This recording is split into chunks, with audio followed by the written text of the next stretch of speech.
عالم تھا، جب اپنے گھر سے نکلا اس ارادے سے کہ دنیا کو فتح کر دے،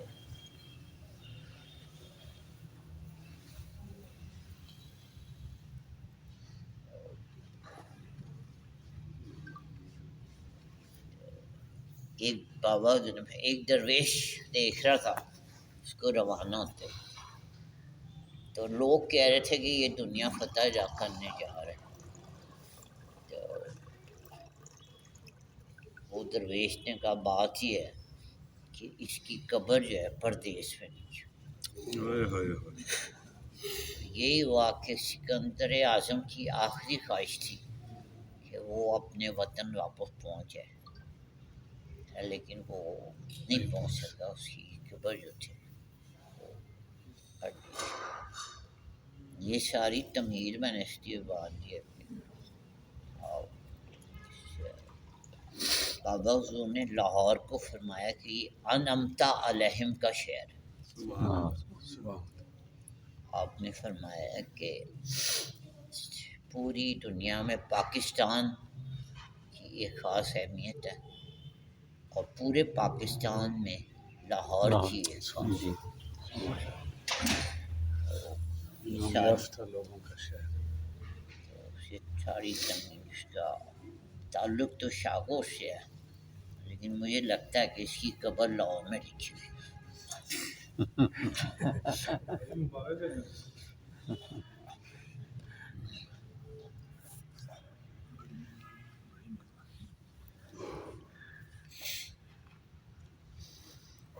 بابا حضور سے کسی نے پوچھا کہ وطن کی کیا تعریف؟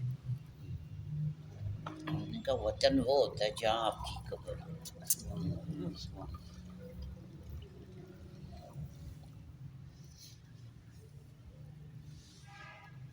پیدائش وغیرہ سب کی ادھر ہی لاہور میں یا نہیں، خوشاب میں تھے، لیکن آپ کا وطن لاہور۔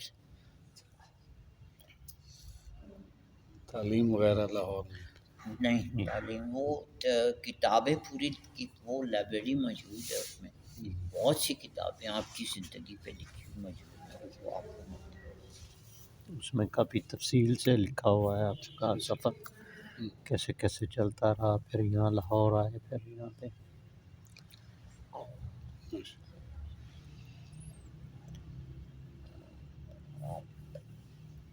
خوشاب سے لاہور آ گئے تھے، اور پھر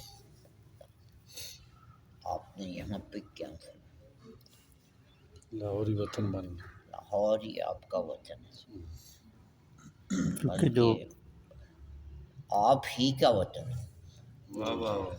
یہ بات سمجھے آپ نے؟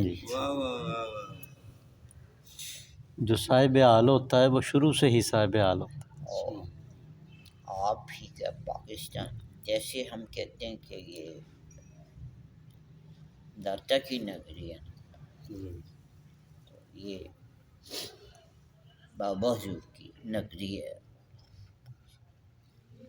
بابا حضور کی بھی یہی نگری ہے۔ آپ نے فرمایا تھا کہ سارے دربار اصل میں ایک ہی دربار ہیں، اور سارے درویش اصل میں ایک ہی درویش۔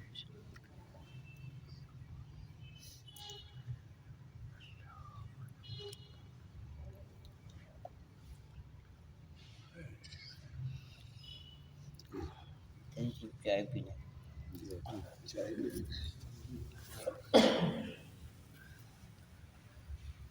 آپ کہاں سے تشریف لائے؟